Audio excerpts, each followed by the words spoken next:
جنہوں نے دنیا سے جانا تھا وہ تو چلے گئے، وہ تو اتنی دردناک ویڈیوز ہیں، یقین کریں جب مجھے کل دکھائیں بھائیوں نے، میرے بھی اپنے 4 بچے ہیں آلموسٹ انہی عمروں کے ہیں، تو انسان کا کلیجہ منہ کو آ جاتا ہے ایک بار یہ ساری صورتحال دیکھ کے۔ تھوڑی دیر پہلے وہی بچے جو ہیں وہ اس طرح کی ویڈیوز ان کی وہ کتنے ہنسی خوشی جا رہے ہیں، ان میں سے بلکہ وہ ان کا والد ایک بچے سے پوچھتا ہے ہاں جی ادھر ہی رہنا یا واپس جانا ہے، تو انہوں نے کہا واپس نہیں جانا۔ میں نے کہا پتہ نہیں کوئی قبولیت کی گھڑی تھی، وہ واپس پھر آئے کوئی نہیں ہے۔ تو انسان ایک بار ہل جاتا ہے۔ خیر یہ ہلنے کے بعد یہ بھی ہونا چاہیے کہ انسان عبرت حاصل کرے اور اپنی آخرت کی تیاری بھی شروع کرے۔ صرف اس طرح کے واقعات کو دیکھ کر اس طرح کی ویڈیوز شیئر کروا کے سنسنی پھیلانے کی ضرورت نہیں ہے، بلکہ آپ نے اس سے عبرت حاصل کرنی ہے کہ کسی شخص کو موت کے منہ میں جانے کے لیے 60 سال کی عمر تک پہنچنا یا 70 سال کی عمر تک پہنچنا ضروری نہیں ہے، کسی بھی وقت موت آ سکتی ہے اور اس کا ایک وقت مقرر ہے۔ باقی جو مس ہینڈلنگ ہوتی ہیں وہ اپنی جگہ، لیکن موت بہرحال ہر شخص کی ہے، ہر شخص کا دنیا سے ایگزٹ ہے۔ کسی نے روڈ ایکسیڈنٹ میں مرنا ہے، کسی نے ہارٹ فیلئر سے مرنا ہے، کسی نے کڈنی فیلئر سے مرنا ہے، کسی نے ایئر کریش میں مرنا ہے، کسی نے شیر کے پیٹ میں جا کے اس کی قبر بننی ہے۔ ہر شخص نے دنیا سے جانا ہے، لیکن اس طرح کے جو واقعات ہوتے ہیں یہ ایٹ لیسٹ عبرت ہو جاتے ہیں باقی لوگوں کے لیے کہ اپنی موت کی تیاری کر لیں۔ بعض اوقات شیطان یہ بھی وسوسے دلاتا ہے کہ چھوٹے چھوٹے بچوں کا کیا قصور تھا، اللہ نے موت کیوں دے دی؟ میرے بھائی روزانہ اپنی نیچرل پیس میں بھی 1 گھنٹے میں 6000 کے قریب لوگ مرتے ہیں، آلموسٹ آپ سمجھ لیں 1.5 لاکھ کے قریب 24 گھنٹے میں۔ ان میں سے بھی 30,000 سے زیادہ مسلمان ہوتے ہیں جو اپنی نیچرل ڈیتھ میں مرتے ہیں۔ روزانہ اتنے لوگوں نے مرنا ہوتا ہے۔ ہاں کبھی کہیں پہ زلزلہ آ جائے، ایک دن کے اندر 50,000 بعض اوقات 1 لاکھ تک لوگ مر جاتے ہیں، لوگ کہتے ہیں جی ایک دم اتنے بندے مر گئے، وہ ایک جگہ پہ اتنے بندے مرے نا، ادروائز 1.5 لاکھ بندہ تو روزانہ ہی ویسے مر رہا ہے۔ تو اس طرح کی جو اموات ہوتی ہیں نا، کسی ایک خاص علاقے کے اندر جو بھیانک موت ہے وہ اس پورے علاقے کے لیے ڈیٹرنس ہو جاتی ہے، عبرت ہو جاتی ہے۔ اسی طریقے سے کسی ملک کے اندر کوئی بڑا واقعہ ہو جانا پورے ملک کے لیے، باہر کی دنیا کے لیے عبرت ہو جاتا ہے کہ انسان اپنی موت کی تیاری شروع کرے۔ باقی اللہ کے محبوب صلی اللہ علیہ وآلہ وسلم کی تعلیمات اس حوالے سے بڑی یعنی حیران کن ہے۔ بخاری اور مسلم دونوں میں حدیث ہے، اللہ کے محبوب صلی اللہ علیہ وآلہ وسلم نے فرمایا کہ رات کے وقت جب تم سو تو مشکیزوں کے منہ بند کر دیا کرو، برتنوں کو ڈھانپ دیا کرو اور چراغ بجھا دیا کرو۔ پھر آپ علیہ السلام نے فرمایا بعض اوقات چوہا اس چراغ کی بتی کو لے جاتا ہے اور سارے گھر والوں کو جلا کر راکھ کر دیتا ہے۔ آگ انسان کی دشمن ہے، شیطان بھی آگ سے بنا ہے نا۔ تو بلکہ بخاری مسلم میں یہ آپ صلی اللہ علیہ وآلہ وسلم کے زمانے میں ایک واقعہ مدینہ شریف میں ہو گیا تھا، اسی طریقے سے وہ جو چوہا ہے وہ لے گیا تھا چراغ کی وہ جو بتی ہوتی ہے۔ آج کل تو چوہے اس طرح کرتے ہیں، اس لیے نہیں کرتے کہ آج کل چراغ کے اندر جو تیل ہے وہ مٹی کا استعمال ہوتا ہے۔ اس زمانے میں چونکہ مٹی کا تیل دریافت نہیں ہوا تھا اور کھانے کا تیل ہی چراغ جلانے کے لیے زیتون کا سرسوں کا استعمال ہوتا تھا، تو یہ تیل خوراک بھی ہے جانوروں کی، تو وہ اس بتی کے اندر چونکہ وہ تیل سے وہ لت پت ہوتی ہے، وہ بتی پھر وہ کھانے کے لیے لے جاتا تھا۔ آج کل اب مٹی کے تیل والی تو بتی نہیں لے کے جائے گا چوہا، وہ تو بچ جائے گا۔ مٹی کا تیل تو اتنی خطرناک چیز ہے کہ آپ کسی بھی جراثیم کے اوپر پھینک دیں تو وہ مر جاتا ہے۔ ویسے یہ بعض اوقات مرغیوں کو جوئیں پڑ جاتی ہیں نا، تھوڑا سا آپ مٹی کا تیل اس کے اوپر مال دینا جوئیں مر جائیں گی، میں نے خود بھی تجربہ کیا، لیکن تھوڑا زیادہ کر دیا تو مرغی بھی گئی۔ تو آپ صلی اللہ علیہ وآلہ وسلم نے یعنی اس لیول تک جا کے سمجھایا۔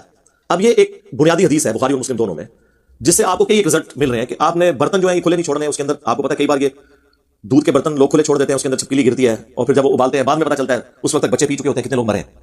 مشکیزوں کے منہ جو ہیں یہ بند ہونے چاہیے، اس میں کوئی کیڑا نہ گھس جائے۔ اسی میں آ جائے گا کہ آپ نے ٹوٹی کو ڈائریکٹ منہ لگا کے پانی نہیں پینا جب تک کہ آپ تھوڑا پانی کھول کے انشور نہ کر لیں کہ اس کے اندر کوئی کیڑا نہ بیٹھا ہو۔ اور آگ کو آپ صلی اللہ علیہ وآلہ وسلم نے فرمایا کہ انسان کی دشمن ہے، شیطان بھی آگ سے بنا ہے۔ تو آگ والی کوئی چیز بھی رات کو جلی ہوئی نہیں ہونی چاہیے، چاہے وہ ہیٹر ہو گیس کے، آپ آئے دن نہیں سنتے کہ انگیٹھیاں کوئلوں والی یا گیس کے جو ہیٹر ہیں، رات کو لوڈ شیڈنگ ہوئی گیس چلی گئی، پھر جب گیس آتی ہے تو ظاہر ہے وہ عام ہیٹر تو دوبارہ سے سٹارٹ نہیں ہوتے، وہ پھر کچی گیس یوں نکلتی رہتی ہے، ڈیتھ ہو جاتی ہے لوگوں کی۔ تو اگر اس حدیث پہ عمل کیا جائے اور یہ سارے معاملات انشور کیے جائیں، ایون یہ جو آپ گھر میں سوئی گیس استعمال کرتے ہیں جسے سوئی گیس کہتے ہیں آپ، تو اس کی بھی اسمیل نہیں ہوتی ہے، اس میں سلفر ایڈ کی جاتی ہے تاکہ اسمیل آئے اگر کہیں پہ لیکیج ہو۔ اوریجنلی اس کے اندر اسمیل کوئی نہیں ہوتی، اگر یہ سلفر ایڈ نہ کریں تو آئے دن آپ کو گھروں میں لوگوں کی اموات ہوتی نظر آئے۔ تو یہ بڑی نیکی کرتے ہیں، اس کے اندر سلفر ڈال دیتے ہیں تاکہ اگر کہیں پہ گیس لیک کر رہی ہو تو فوراً سونگ کے پتہ چل جائے تو آپ اس کو بند کر دیں۔ اسی طریقے سے سنن نبی داؤد میں ایک حدیث ہے، مشکات کے اندر بھی موجود ہے کہ اللہ کے محبوب صلی اللہ علیہ وآلہ وسلم نے فرمایا کہ جو شخص بھی کسی ایسے گھر کی چھت پہ سوئے جس پہ منڈیر نہ ہو تو اس کا ذمہ پھر اٹھ گیا۔ یعنی ایسے چھت پہ بھی نہیں آپ سو سکتے جس کے ارد گرد دیوار نہ ہو، کیونکہ بعض اوقات انسان نیند کی حالت میں اٹھتا ہے اور اس حالت میں اسے پھر پتہ نہیں چلتا کہ سیڑھیاں کس طرف ہیں اور ادھر سے اس نے نیچے گر جانا ہے جا کے، اور اس طرح کے واقعات رپورٹ ہوتے ہیں۔ یعنی اس لیول تک آ کے اللہ کے محبوب صلی اللہ علیہ وآلہ وسلم نے باتیں کلیریفائی کی ہیں۔ باقی ان کے لیے یہ ہے کہ حساتی موت ہے، شہادت کی موت ہے۔ بخاری اور مسلم دونوں میں حدیث ہے، اللہ کے محبوب صلی اللہ علیہ وآلہ وسلم نے فرمایا کہ میری امت میں 5 طرح کے لوگ شہید ہیں۔ نمبر 1 جو پیٹ درد سے مر جائے، نمبر 2 پانی میں ڈوب کے مرے، نمبر 3 دیوار کے نیچے دب کے مر جائے، اور نمبر 4 طاعون کے مرض میں مر جائے، اور نمبر 5 جو اللہ کی راہ میں قتال کرتا ہوا شہید ہو جائے۔ یہ سب کے سب شہید ہیں۔ اور سنن نسائی کے اندر المستدرک الحاکم میں اور مشکات میں بھی ایک اور حدیث موجود ہے، سنن نبی داؤد کے اندر بھی ہے کہ 2 اور طرح کے لوگ بھی شہید ہیں۔ اس میں 7 آئے ہیں، 5 تو یہی آئے ہیں، اور 6 نمبر پہ جو آگ میں جل کے مر جائے وہ بھی شہید، اور 7वें नंबर पे वो औरत जो डिलीवरी के दौरान मर जाए, बच्चे की पैदाइश के दौरान, तो वो भी शहीद शुमार हो। तो ये इस एतबार से तो हादसाती मौत है। अल्लाह ताला उनकी मग़फ़िरत करे, उनकी गलतियों से दरगुजर फरमाए, नेक कामों का अजर अता फरमाए और लवाहिकीन को सब्र दे, इस सब्र पे अजर अज़ीम अता फरमाए। आपको पता है आज से तकरीबन 10-12 साल पहले मुफ्ती आज़म सऊदिया ने बाकायदा फतवा दिया था कि जो शख्स ओवर स्पीडिंग की वजह से मर जाए तो गवर्नमेंट ने कोई उसकी ब्लड मनी नहीं अदा करनी, क्योंकि उसने खुदकुशी की है। ज़ाहिर है ये चीजें डिजाइन हुई है ना, आप वो लिमिट्स को क्रॉस करते हैं तो इसका ये मतलब नहीं है कि अगर आप 2 दफा बच गए तो तीसरी दफा बच जाएंगे, जरूरी तो नहीं है। तो अपनी वो सारी एहतियातें लेके चलनी है।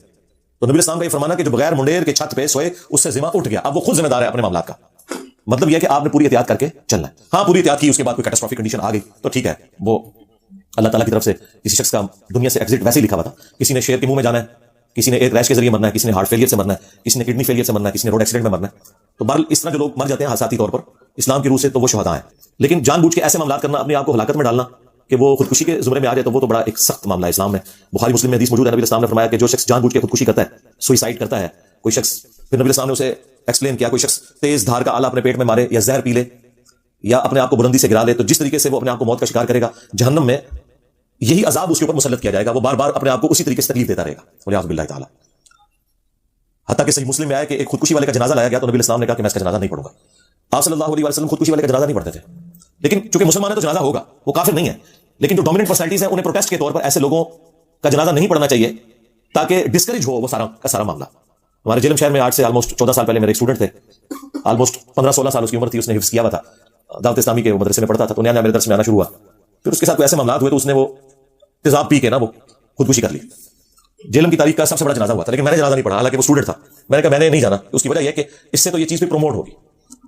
खुदकुशी वाले का जनाजा नबी सल्लल्लाहु अलैहि वसल्लम ने नहीं पढ़ा, अलबत्ता सहाबा किराम ने जरूर पढ़ा। ज़ाहिर मुसलमान है, उसे दफनाना है और अगर अल्लाह चाहे तो उसकी मग़फ़िरत भी करे। वो मुस्लिम शरीफ में एक हदीस मौजूद है, एक सहाबी थे साबिकून अल-अव्वलून में से, हिजरत मदीना उन्होंने की हुई थी, तो उन्हें कोई बीमारी ऐसी लगी कि उन्होंने फिर खुदकुशी कर ली, अपनी हाथ की रगें काट ली। इसी दौरान वो जब मर गए तो कुछ अर्से बाद एक दूसरे सहाबी थे, उन्हें ख्वाब में देखा, और ख्वाब में देखा कि उनकी हालत तो ठीक है लेकिन वो हाथ उन्होंने कपड़े से बांधा हुआ है और छुपाया हुआ है। वो कहते हैं मैंने उससे पूछा तुम्हारे साथ क्या मामला हुआ? उन्होंने कहा अल्लाह ने मुझे बख्श दिया हिजरत की वजह से, नबी इस्लाम के साथी होने की वजह से। अलबत्ता ये मेरा हाथ जो है ना, ये अल्लाह ने ठीक नहीं किया, क्योंकि अल्लाह ने फरमाया तुमने खुद खराब किया था।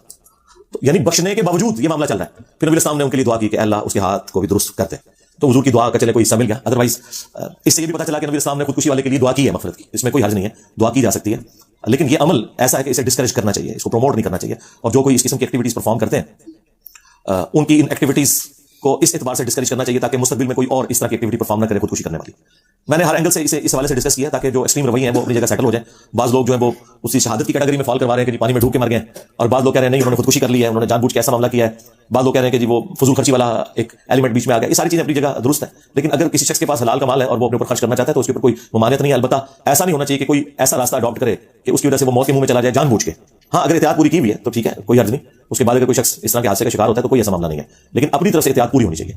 तो ये मैंने एक उदाहरण थी गुफ्तगू, मैंने उस वक्त इसलिए नहीं की कि मैं कोई इसको इतनी इंटरेस्ट की चीज समझ नहीं रहा था, क्योंकि ज़ाहिर डिस्कशन भी इतनी हो रही थी मीडिया के अंदर, लोगों को समझ आ रही थी कि क्या हुआ।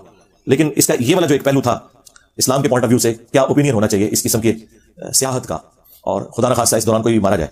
इसी तरीके से लोग जो है ये कोपहमाई वाला मामला भी करते हैं, कोई हर्ज नहीं है, लेकिन ग्रेजुअली करें। अब ये कोई बहादुरी नहीं है कि बगैर ऑक्सीजन के जी इतने मैंने बुलंदी पे चला गया हूं, यानी अपनी एहतियात तो सारी की सारी करनी है।